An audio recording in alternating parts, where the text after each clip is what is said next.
Welcome, everyone. Thanks for joining us today for another AFSIA showcase. Today, we're going to be discussing all the wonderful solar opportunities in Tanzania with two great guests, Ahmed Taha and Ibrahim Musa, both from AG Energy, one of the well-established companies present on Tanzanian grounds. And we will be talking about the various opportunities, latest developments with regards to solar inland and also on the islands. I'm happy to hand over now to Ahmed Taha, who is going to tell us a little bit about AG Energy and the great work you've already done in Tanzania, a little bit of the plans moving forward. Everything we need to know about Tanzania. This is what we are going to be discussing. Ahmed, welcome. Thank you very much for joining us, and the floor is yours. Yeah, thank you, Mr. John. Thank you for the intro. Thank you, everyone who managed to participate. We really appreciate it. Good morning, everyone. Those who are in Tanzania are experiencing the heavy rain, so you know how the network is playing. So please bear with us if any interruptions happened. I hope the presentation will be as good as your expectations. Okay, so I am Ahmed Taha. I'm the Marketing and Public Relations Officer at AG Energies Company Limited, Tanzania. You can also see Mr. Ibrahim Musa, who is our Chief Operations Officer.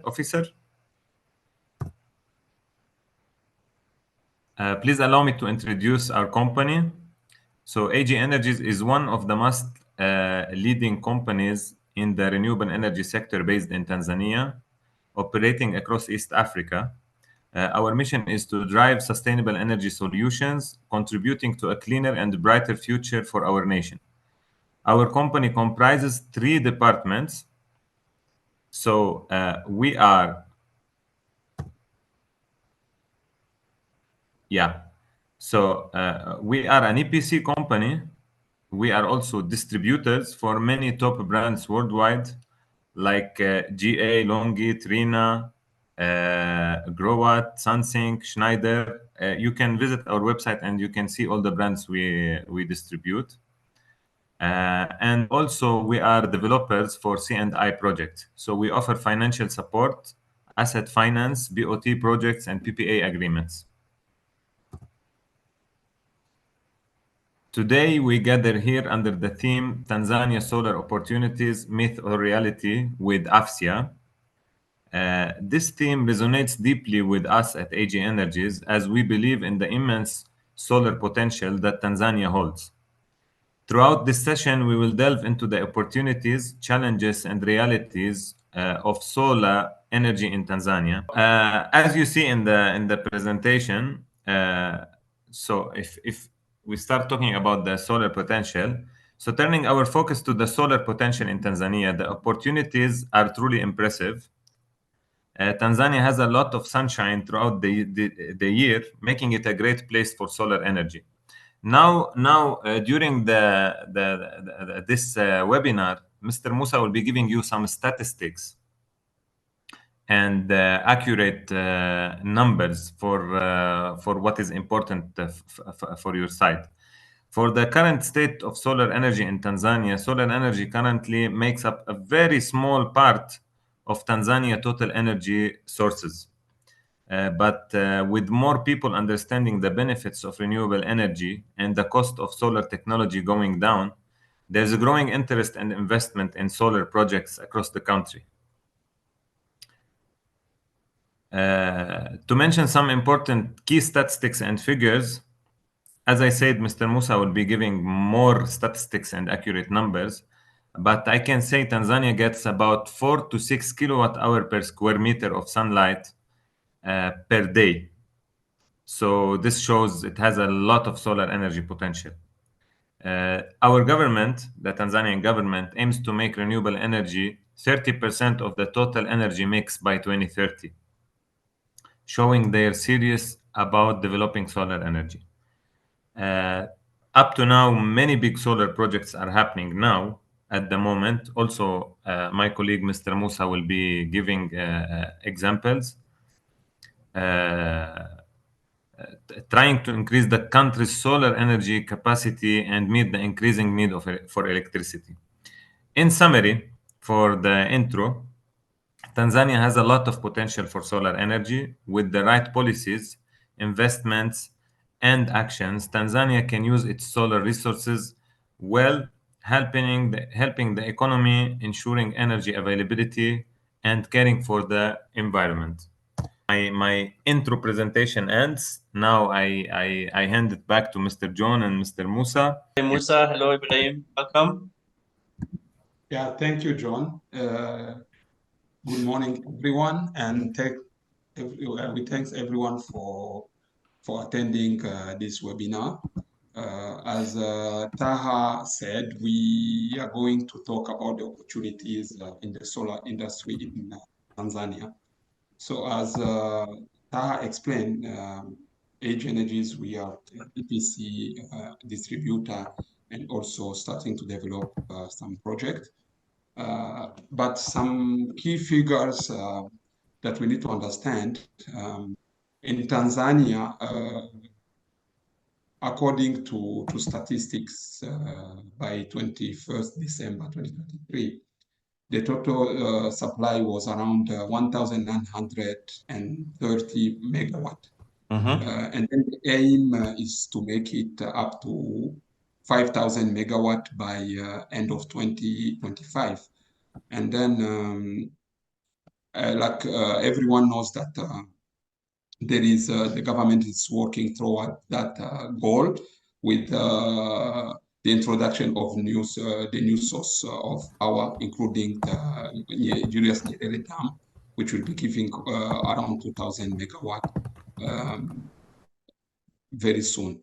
So the only challenge we are seeing, it's only the small portion of that power source, it's solar, because 30% of that source comes from hydro, 60% comes from natural gas, and we have various sources from diesel machines and other sources. So up to date, Tanzania has only injected only 6 megawatt solar to the national grid, which is not a great number. But in the other hand, it is an opportunity now to take, because from 1,900 to 5,000, I think there is a huge potential to explore. Yeah.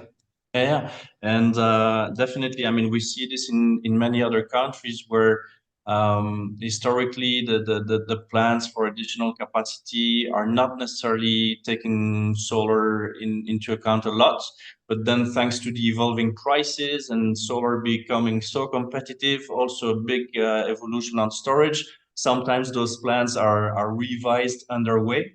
And so definitely what matters, I agree with you, is really like the overall total capacity, which is the target, and then there can be some adaptations in terms of technology. I wanted to stick to this topic of utility scale grid connected projects first. If I remember correctly, last year during COP27, so a little bit more than a year ago, COP in Egypt, the president of Tanzania made a very strong statement, not only about renewable energy in Tanzania, but across 12 different countries in Southern and Eastern Africa, talking about a total of 8.4 gigawatts to be installed. How current is this project, is this initiative still at this stage, and do you already see some impact in Tanzania specifically? What is the status on this announcement? Yeah, yes, John. Since the announcement, we have seen a big improvement. As I said before, it's only 6 megawatt which has been injected to the national grid. But now we are having projects which are being developed.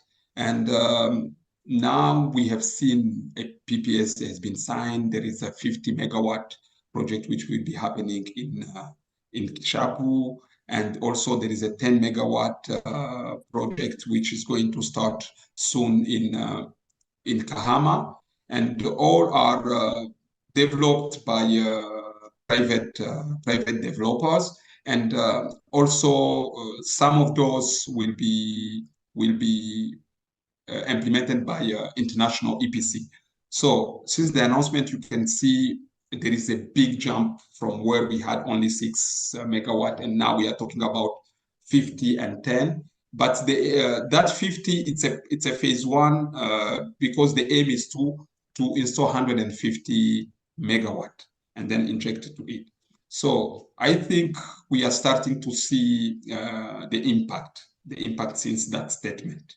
Yeah, and those projects, are they open to international companies? Are there some parts of them that are protected, let's say, in terms of local content requirement for local companies? How are those tenders generally organized? Normally, the government needs to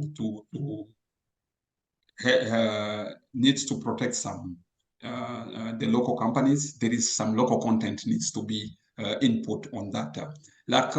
We were in contact with the company, the EPC company, which has been chosen to execute the 10 megawatt. We as AG Energies. And we have tried to discuss with them and give them some code, and then show them which part we can play in that project. So I think we are in a good stage of negotiation with that EPC. So that shows not only international companies are involved in those projects, but also local companies are playing a crucial role to those projects. So what I can say is local companies, to be honest, we are not experienced enough to go in those mega in terms of tens of megawatt or 20 of megawatt project. So, but the good thing is by working hand to hand with those international EPCs, it will enhance our experience, and also in the next 2 to 5 years, we'll be easily seeing yes, local EPC be able to execute projects like those. Yeah, which is a very healthy way of developing a full national program. We've seen this quite successful in other countries as well. I'm switching a little bit segments. I want to talk a little bit about mini grids as well. A few years ago, Tanzania was very high on the African map when it came to mini grids. It was a little bit one of the hotspots in Africa for mini grid developments. What is the situation nowadays? Are those mini grids still being developed? Are those that were built, are they still efficient? Is everything working well, or has there been some unexpected developments on that front? On the mini grid part, I think Tanzania was well placed because of I think the changes in the law in 2015. I think the new SPP, where we have seen new development, and that's why triggered more and more people to invest in more companies to invest in mini grids. So I can say that the trend is it's going high because we have seen also a great work which has been done by the Rural Energy Agency. So they are penetrating more and more villages, and people are able to connect to the grid. But as you know, Tanzania is huge and massive, and there are still a lot of remote places where they can easily develop a new project. But since 2015, I think 13 mini grids has been established, and they are doing well. So that means it is it is a sector which it's keep evolving, and yeah, and also it's not only mini grid solar. We've seen also from various source of yes of energy. Yeah. Yeah. So we've discussed utility scale projects. We've briefly touched on mini grids, but I think similar to the rest of the continent, right now the really booming segment is CNI, and to some extent also you're active with residential customers. Can you tell us a little bit about these two segments? How busy are they? Like, which trends do you see? Is there something specific about Tanzania that you want the listeners to know about and to understand better? Yes. About the CNI, we're way behind than our neighbors in the yes, in the region. But now we have seen a tremendous improvement in terms of CNI. And then this is the reason behind is all those international companies which are coming forward and starting to install solar to their premises. I can give you an example of Total Energy. Total Energy has recently installed almost all its petrol service stations with solar. From there, we have seen a big trend from other competitor international companies which are owning oil the distribution of oil. And ourselves, we have participated in a couple of those where we have installed for some international companies petrol station. And then now the good thing is we have seen now even local companies, local owned petrol station who are implementing in urban area, they're implementing solar with the BSS, which it's something we couldn't see. So I want to highlight something. In Tanzania, our electricity cost is heavily subsidized by the government, where you can see that on industrial, the rates are around 7 cents. So you can imagine it's really low, but that's 7 cents before tax. But as you know, tax, it's not an expense for an industry because they pass it on to the end user. So I think you can see, so that's what was not encouraging people to go into solar. Yeah. But with the recent trend of prices going down, prices of panels, prices of batteries and everything, so I think this also played a good role in pushing the development of the CNI.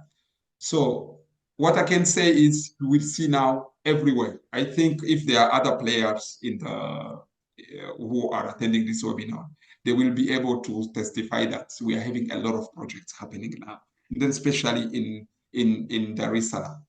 And then also there is something very important is we are having a developed hospitality industry. You know, Tanzania is one of the country which has a lot of game reserve, and so we are having those big hotels, which has been there in the off-grid area using generators and everything. So now almost all of them are going for solar plus BSS. So you can see that the trend, there are tremendous improvement. Even for ourselves at AG Energies, we are conducting some project where you will see in terms of you have a project, maybe they're installing 750 kilowatt, 2 megawatt, or 1 megawatt with a 2 megawatt hour battery. So we have seen that. So that trend is really going. So yeah, I think now it's really taking off. Very exciting. I want to, if you allow me, I want to already start jumping into the questions of the listeners, because we've got quite a few questions already. So we might be jumping from one segment to another, but I want to address as many of them as possible. The first question I would like to ask you is a question from Richard, bouncing off on what you've just mentioned on the CNI space. So we understand commercially it's now becoming attractive to end users. But Richard is asking about what regulatory framework is in place, what policy. Is it like a very supportive environment for CNI, or do you need to be a bit tricky? Do you need to find the loopholes? How is the situation there from a policy point of view for CNI projects? I can say the policy, in some extent, they are good because, listen, something less than 200 kilowatt, you don't need any approval or anything from the government. You just have to agree with the end user and then install. And then something from 200 to 1 megawatt, you just need to register your project, just to register with a project with the energy regulator. And then something beyond a megawatt, this is where you start to acquire a license. And then that license, normally speaking, it's taking around 30 to 45 days and then the payment is really small. And then what the requirement are the normal requirement, everywhere where you have to present everything. But I need to mention something. We don't have any net metering, so we can't export to the grid. Yeah, we can't export to the grid for now. Unless there is no regulation for now for to export to the grid. So the thing is, this a bit limits some of project because you have longer you have longer ROI because maybe in some projects people are in some factories, maybe they don't work on Saturday, on Sundays, and then you have the solar, which is just idle there. Yeah. If we had the policy of exporting to the grid, it would have been better. And yeah, and then also the recent droppage the prices. If we had that policy, people would have way over maybe oversize the solar if they have a big space and then sell it to the grid immediately. Yeah. Yes. Edwards is having a question about quality. So I'll just read the question. Solar offers a very good alternative source of clean energy, but the major concern in East Africa is the importation of fake or low quality products. How do you, as AG Energy, handle that topic of quality? And as a second question, Edward is also wondering about what about e-waste? What about end-of-life products? How do you guys handle this? Yeah, I'm laughing because of the second question. I will come to it. The first question is, in terms of quality, is we as AG Energies, because I can talk on behalf of other people, we as AG Energies, we are really taking serious the quality issue.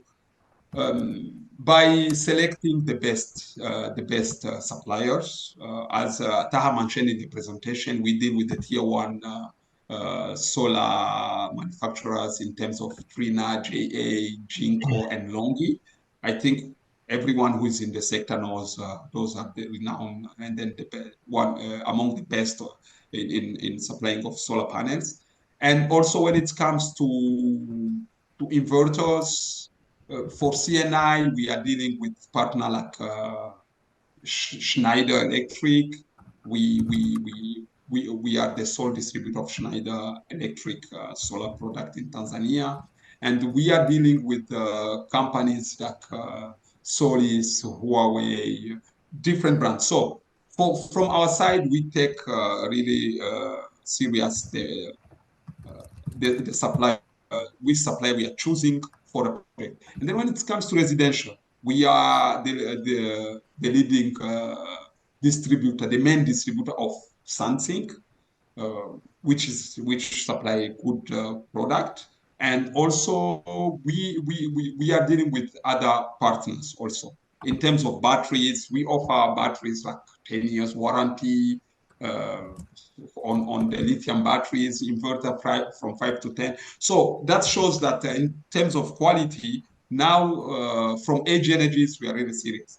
And then number two, I think on the governmental side, They are trying to put up measures we have as Tanzania Bureau of Standard, where now what they do when it comes to the cables, the batteries, now they don't do pre-verification.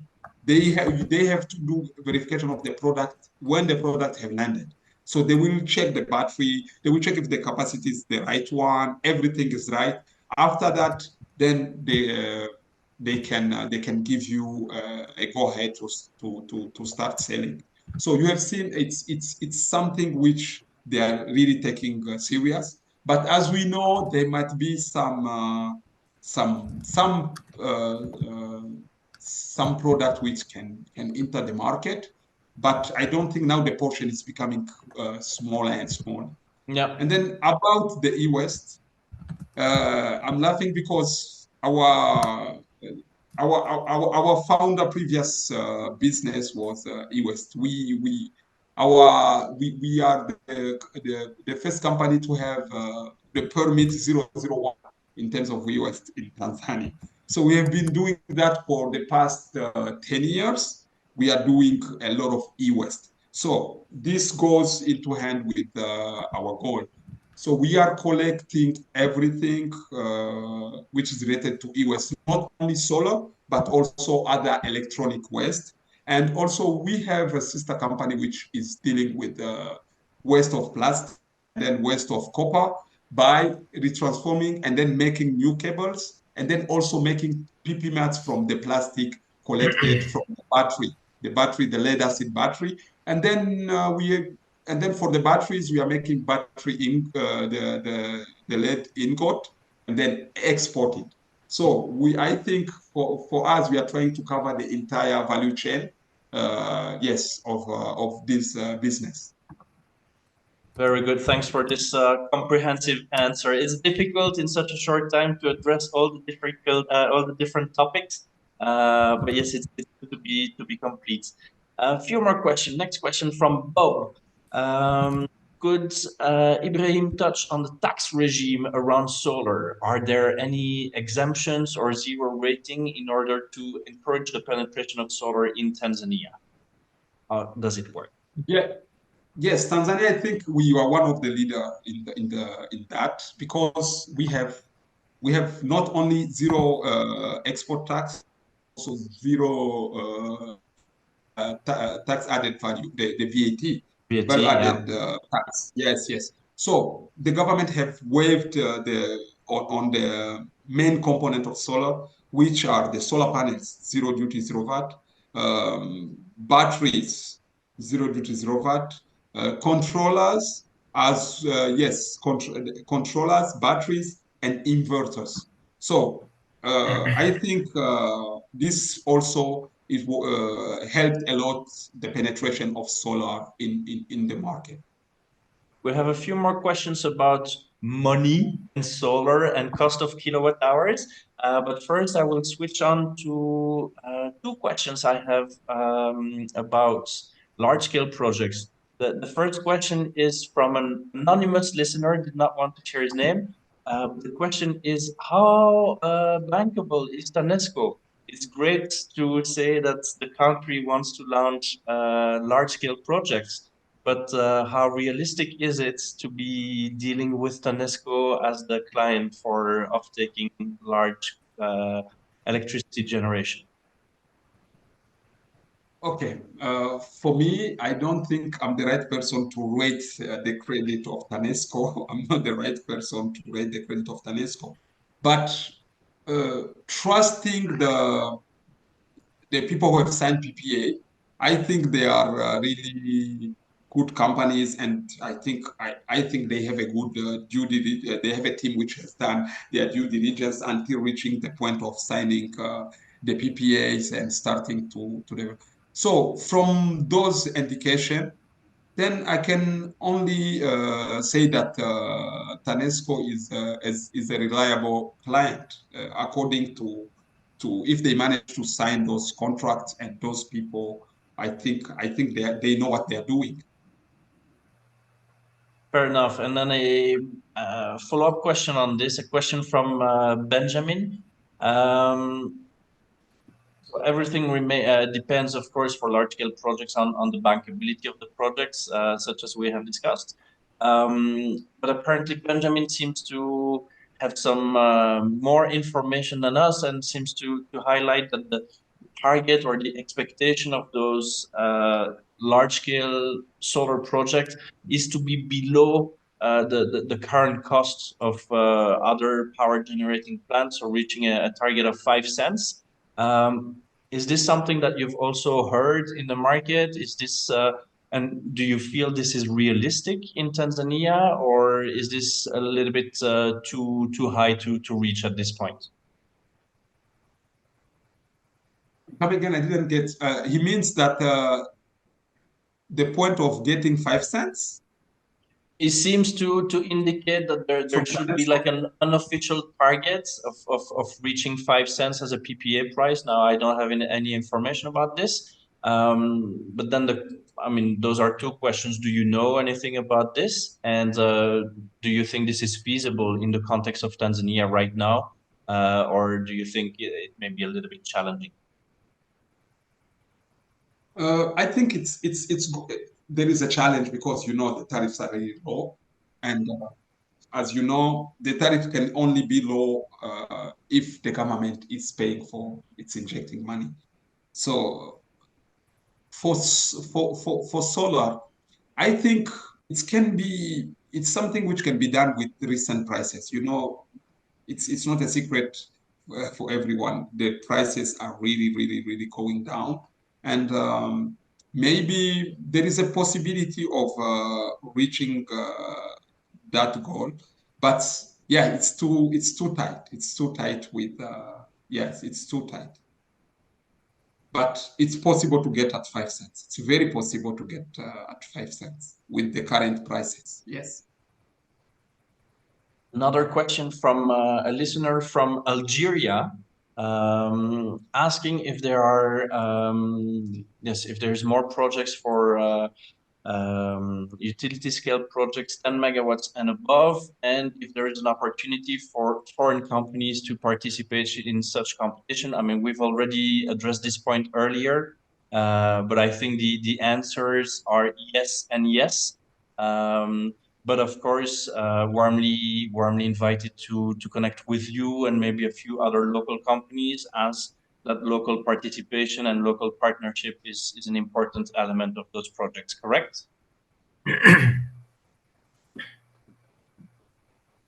Yes. Yes.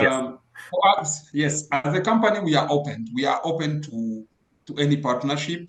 As we said before, the more we have partners, the better chance we have to succeed in closing a big project. I have the next question about batteries. Question from Michael. How is the market with regards to batteries evolving on your side? What do you see? Which kind of requests are you getting from your clients? Is lead acid still very, very prevalent, or has everybody already switched to lithium? How is the situation right now? And what do you see the evolution will be?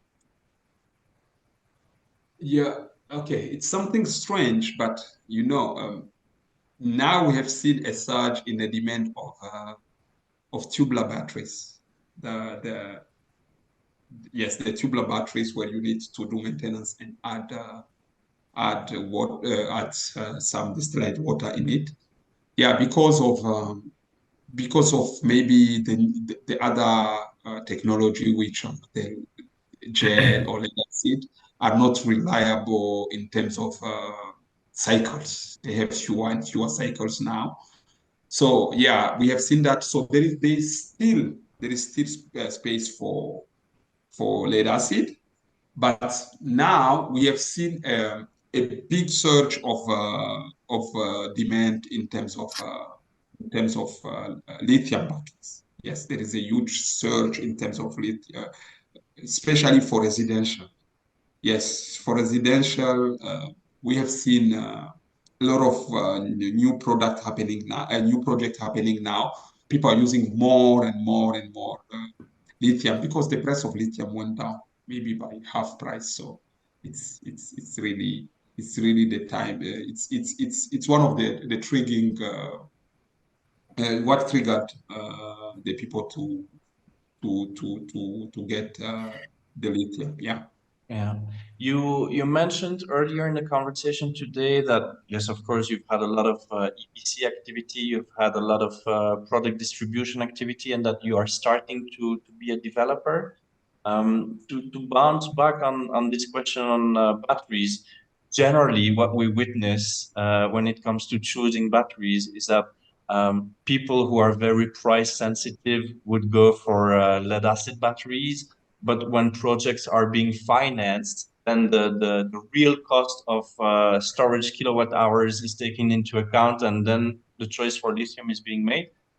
So my question on this topic is, what is the current status of financing for projects in Tanzania right now? Not only through you, but in general. Are there many players in this field, or are all the projects currently being done on a cash basis? And what opportunities or needs do you see for Tanzania on that front, on that topic of financing? So we are really lagging behind in terms of financing in Tanzania. Local banks, they are not they don't really understand the solar business. They label it as a risky business, while they can finance vehicles, which is more risky than a solar project.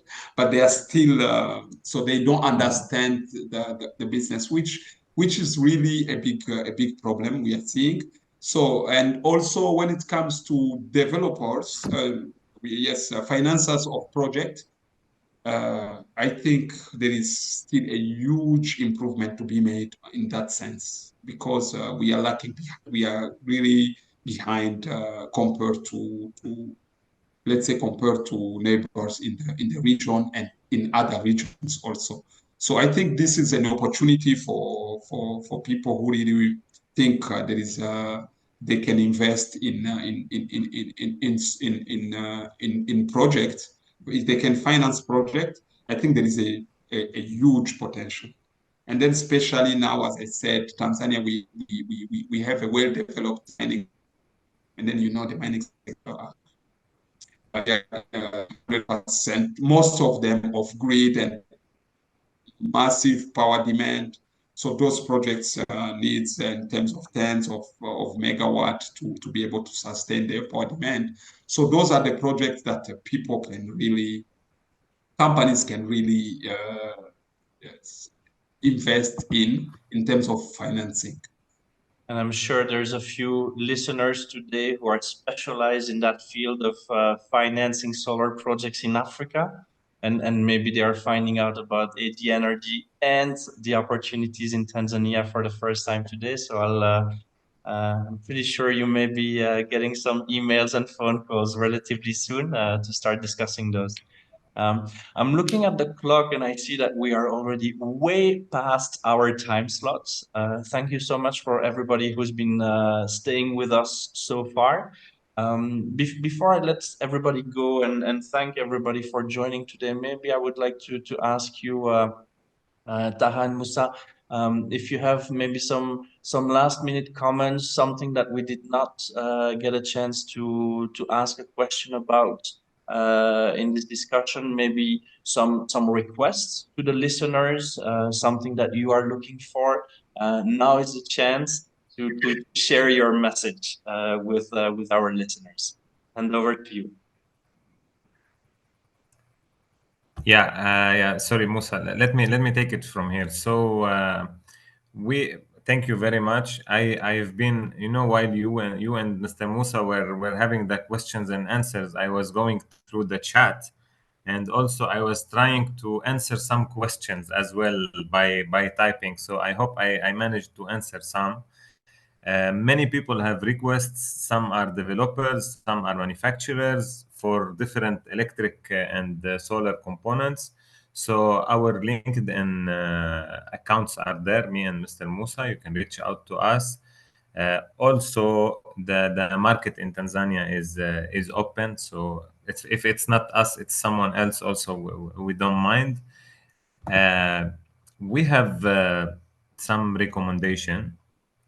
We believe that Tanzania market is growing very fast, and it's going to be growing faster and faster.